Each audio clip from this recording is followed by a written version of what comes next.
politics? Now guys, before you run away or fall asleep, think about it. This is something that concerns you whether you like it or not. My name's Dan Rowe and I'm here to talk to you about the issue of youth voting. Now, Australia's system of government is based on a democracy, a revolutionary concept. Citizens get to elect officials who determine their rights. What I want to know is, how does that affect you? Are you concerned? What do the politicians think about all this? Well, to find out, I'm going to hit the streets and ask you guys the tough questions. And I'm also going to ask the politicians up in Parliament House. Let's go. So who decides how old you have to be before you get to vote? Well, the age of majority in Australia is 18. So at this time, when you first turn 18, you get to go out drinking and obviously can drive a car without mum or dad present. But you also have this new responsibility of having to vote. Where do you find out about this? Well, the key to that is legislation. So today we've come here to the Queensland University of Technology in the heart of Brisbane to find out what you guys think about politics and voting. So when you're deciding who to vote for, what influences your decision? Work opportunities, possibilities. Well, I do kind of like to look at all the policies and stuff. I know when you go to the actual voting place, they kind of just like shove pamphlets under you saying like, just put a tick here for number one, which I reckon is stupid because they don't really say what they're doing. You're just like forcing like idiots to just go, oh, I'll just put a one here because they tell me to, you know? Yeah. So I find that quite annoying. I like to think that I would look at their policies and especially with this government already having been in for a term, what they've done and whether they've achieved what they set out to achieve. Yeah, and the sort of the past record and their kind of general platforms, things like that. Yeah, I'm a Christian, and so, yeah, if something's a bit sus, that if something doesn't line up with what the Bible says, then that's generally a good thing to go by for me.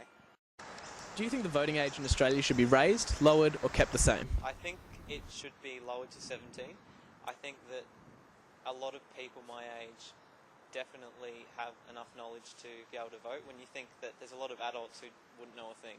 So I think definitely it should be lowered to 17. If anything, I would say lower it to 17, definitely not raise it. I think the voice of the young Australia should be heard. I don't see any problem with it at the moment. I know a few of my mates don't know how to vote, so maybe a bit of education on how to do it would be a lot better than raising the age. John Paul Langbrook is the state opposition leader for Queensland. He assumed office in 2009. Today we've been lucky enough to get an interview with him on the topic of youth voting. So let's go and see what he thinks. Why is the youth vote important to you and your party? Because youth are a very important part of all of our society, and I think it's really important that we engage with all members of our, whatever their age, we should be engaging with them and making sure that youth, as well as everyone else, understands that the decisions that politicians make do affect them. Okay. And so we need to make ourselves relevant. So one of the questions we did ask was whether or not the voting age should be raised, lowered or kept the same, and we had a range of responses from that. What's your opinion on that issue?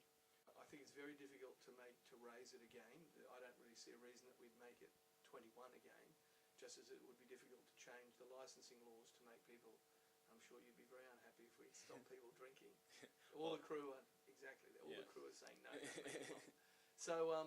So I think it'd be very difficult to do that, and so therefore the only way to consider it is to perhaps lower it, and I just can't see that there might be a compelling reason to make 16-year-olds, because that's the normal age that people would consider changing it to, that I can't see there's a compelling reason to change it to 16. So today we've come to the realisation that youth are actually interested in politics. After speaking to you guys on the street, as well as some politicians over in Parliament House, we've come to the realisation that we don't actually reflect the media-imposed bias. Instead, we're intelligent and concerned individuals who are actively involved in the political process.